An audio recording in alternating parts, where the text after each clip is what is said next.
So welcome back again students to another video lesson. So after nating i-discuss yung illustration of tangent lines and secant lines of a circle, so for this video lesson, we'll be talking about the theorems on angles formed by tangent lines and secant lines. So for the lesson objectives, first, we will define and illustrate theorems on tangents and secants. So before po natin i-discuss yung process on how to solve the measure of the angles formed by tangents and secants, we will first discuss theorems on tangents and secants. And then after that, that will be the time that we will discuss on how to solve for the measure of the angles formed by tangents and secants. So for the first part, so we will have the theorems on tangents and secants. So let's have the first theorem. So the first theorem is tangent to a circle theorem. Okay, so if a line is tangent to a circle, then the line is perpendicular to the radius that is drawn to the point of tangency. Okay, so based from this figure, so this is circle M. So sabi sa definition ng theorem niya, if a line is tangent to a circle, so yung tangent line po natin dito is tangent line AH. Ayan.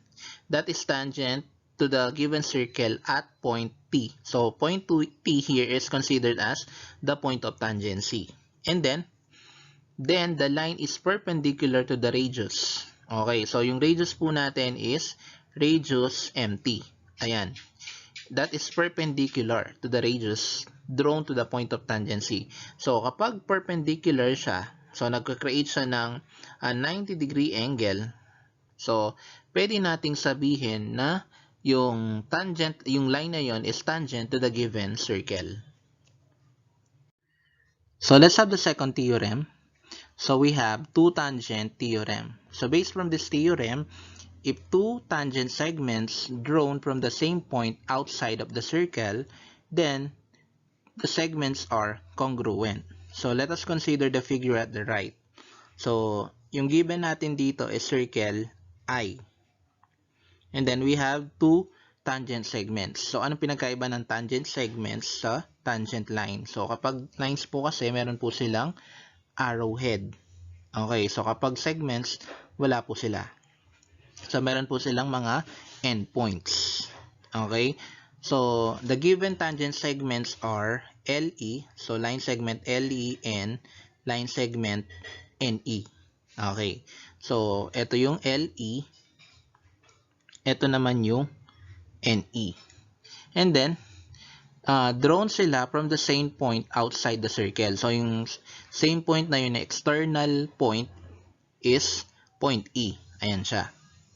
And then, if LE and NE are tangent to circle I, then line segment LE is congruent to line segment NE.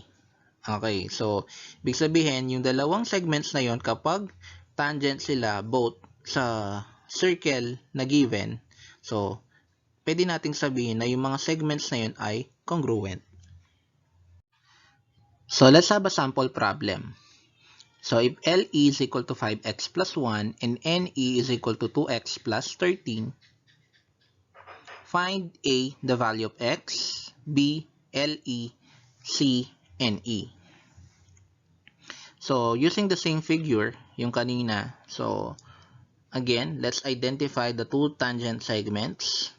So, we have tangent segment LE and tangent segment NE. Okay. With a common external point E, point E. So, since ang segments na to, pareho silang tangent sa circle I, so, it means congruent po sila. So, it means LE is equal to NE. So, LE is 5x plus 1 equals to NE, which is 2x plus 13. And then, we will solve for the value of x. So, it means, itong 2x na to kailangan nating ma-eliminate sa right side, madala dapat sa left side. And then, itong 1, mapunta dapat sa right side. So, pagpalitin natin pwesto, then we'll change the sign. So, 5x minus 2x is equal to 13 minus 1. 5x minus 2x is 3x equals 13 minus 1, that is 12. And then we will divide both sides of the equation by 3. So x is equal to 12 divided by 3, that is 4. Next, since we have the value of x, which is 4, madali na lang pong kunin yung sukat ng LE and NE. So kung anong sukat ng LE, yun din pong sukat ng NE. So LE, 5x plus 1. So we will substitute the value of x, which is 4. So 5 times 4 plus 1. 5 times 4 is 20 plus 1. So LE is equal to 21 units. And then, yung NE naman, 2x plus 13. So 2 times 4 plus 13. 2 times 4 is 8 plus 13. So NE is equal to 8 plus 13. That is also equal to 21 units. So you can see, pareho pong 21 units ang sukat ng ating mga tangent segments. So LE is 21 units. NE is also 21 units. Next part will be theorems on angles formed by tangents and secants. So pag-uusapan po natin dito yung mga angles na napo-form po ng mga tangent lines and secant lines. So let's have the first theorem. The measure of the angle formed by two secants that intersects outside the circle is half the absolute value difference of the two intercepted arcs. So consider the figure below. So ayan po yung figure natin. So AB and ED are two intersecting secants. So hindi po siya EB, rather it should be ED. So ito po yung AB. So secant line AB and then secant line ED. Wherein, upon intersection, na-form nila yung angle which is angle ACE. Ayan. So yung common point po nila is point C. And then, nabuo din po yung intercepted arcs which are arc AE and BD. So ito po yung AE. Ito naman po yung BD. So based from the theorem, so yung sukat ng angle na na-form ng dalawang intersecting secants, so is equal to 1/2 the absolute value difference of the two intercepted arcs. So let us have an example. So find the measure of angle ACE. So ito po yung na-form na angle. If the measure of arc AE is equal to 110. And then the measure of arc BD is equal to 30 degrees. Okay. So this is 110 degrees. Ito po yung arc AE. And then yung arc BD naman, ito, measures 30 degrees. So paano natin isosolve yung sukat ng angle? So isusubtract lang po natin yung sukat ng BD, arc BD dun sa sukat ng arc AE. So ang sukat po ng AE is 110 minus yung sukat ng arc BD which is 30 degrees and that is equal to 80 degrees. And then 1/2 of 80 degrees is equal to 40 degrees. So the measure of angle ACE is 40 degrees. So ayan, based from this figure, 110 minus 30 is 80 divided by 2. Kaya measure of angle ACE is equal to 40 degrees. So yan po yung two intersecting secants.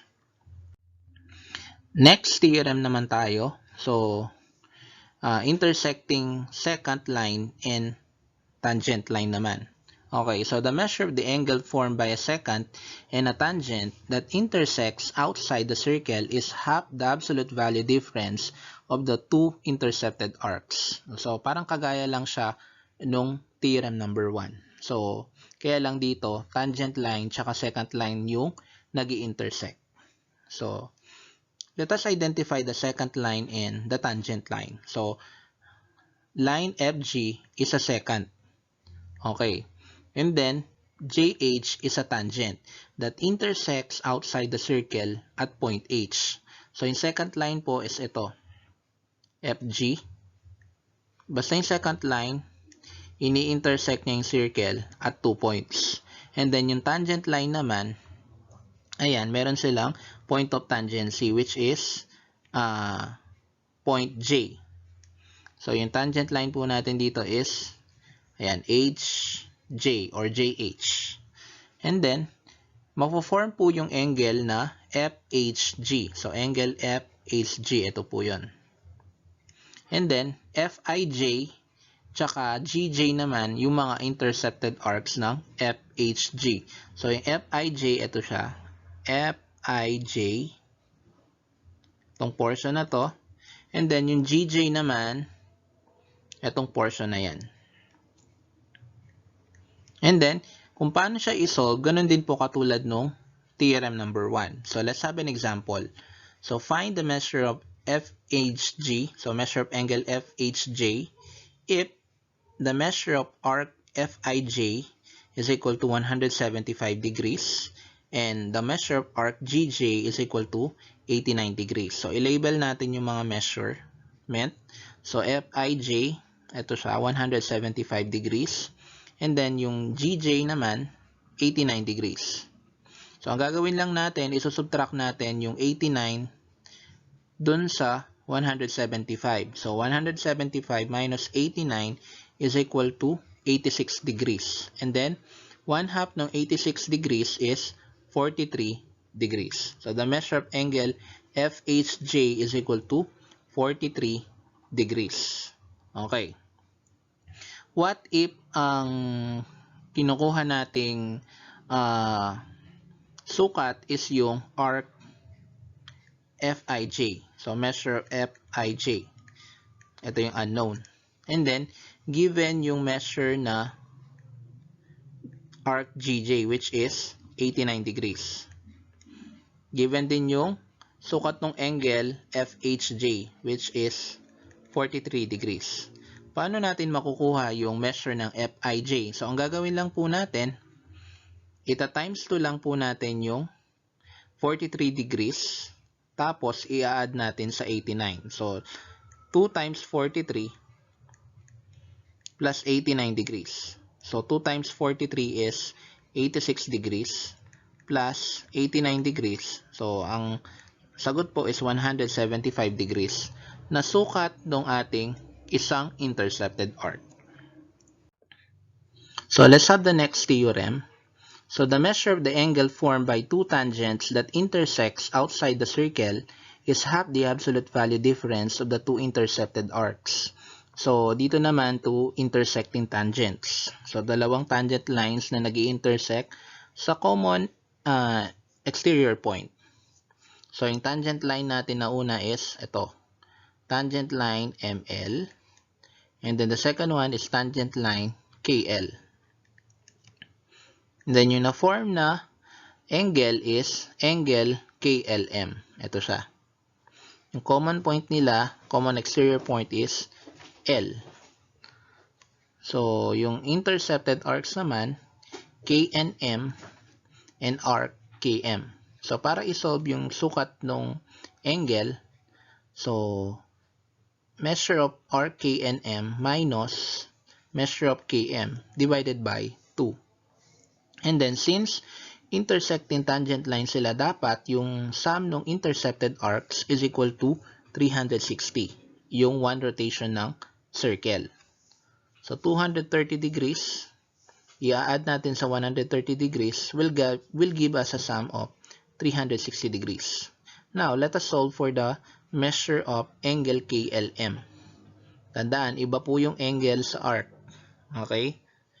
So, measure of KNM is 230 degrees minus the measure of arc KM, which is 130 degrees. That is equal to 100 degrees. And then 1/2 of 100 degrees is equal to 50 degrees. So, ibig sabihin, the measure of KLM, angle KLM is equal to 50 degrees. So, ito po yung 230 degrees. ito naman po yung 130 degrees. And then itong angle is equal to 50 degrees. So let us have the fourth theorem. So the measure of the angle formed by two seconds that intersects inside the circle is half the sum of the measures of the two intercepted arcs and its vertical angle. Okay. So dito po, dalawang intersecting seconds inside naman. Sa loob ng circle sila nag-intersect. So let us consider the figure below. So line OQ and line PR are 2 seconds that intersects inside the circle. So ito po yung line OQ. And then ito naman ang line PR na nag-intersect sa loob ng circle. And then the two intercepted arcs of angle 1. So ito yung angle 1 are arc OR. So ito po yung intercepted arcs ng angle 1, OR, and then PQ. And then using another color, for angle 2 naman, yung intercepted arcs nila, OP, tsaka RQ. So, paano natin kukunin yung sukat ng angle 1 and angle 2?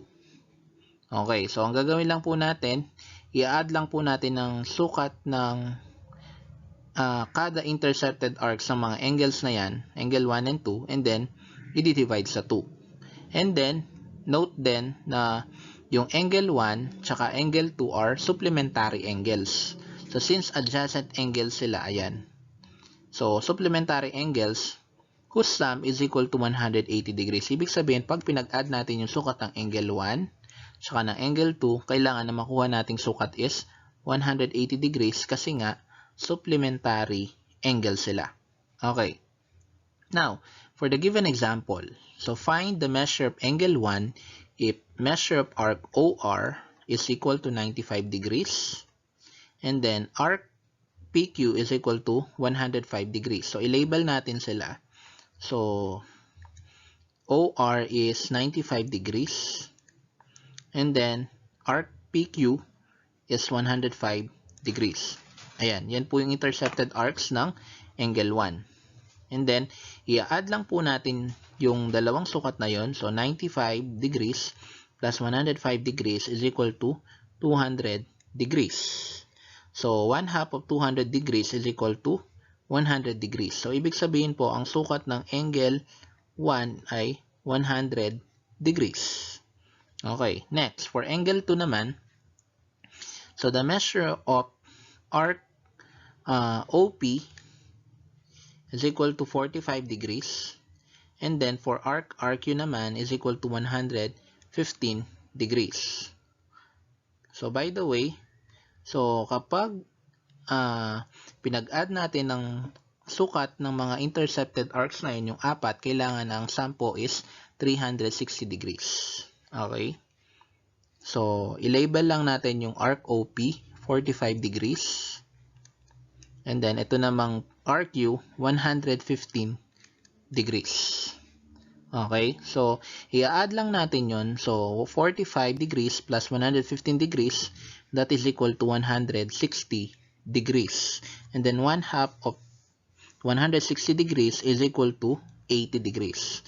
So, the measure of angle 2 is 80 degrees. So, tignan natin. Measure of angle 1 is 100 degrees. Measure of angle 2 is 80 degrees. So, kapag pinag-add natin yon, ang sum po is 180 degrees. Kaya naging supplementary angle sila. And then, kapag in-add natin yung 200, tsaka yung 160, equal naman sa 360 degrees. Yung one rotation ng circle.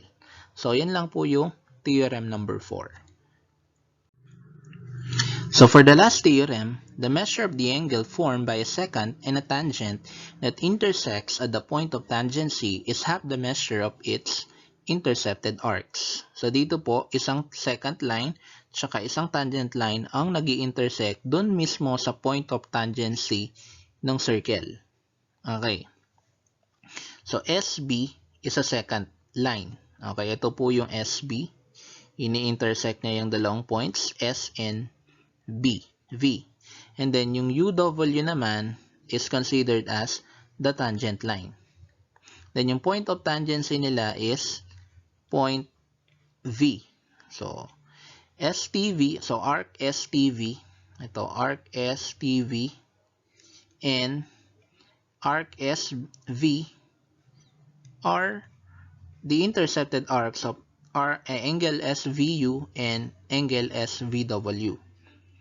And then, paano natin kukunin yung sukat ng angle na form? So, una muna for angle SVU. So, the measure of angle SVU. So, ito po yun. SVU. So, 1/2 the measure of arc STB. So, kung anong sukat ng intercepted arc niya, corresponding intercepted arc, so, hatiin lang po natin sa dalawa. Same with the measure of angle SVW. So, SVW yung nasa kabila. So, 1/2 of the measure of arc SB.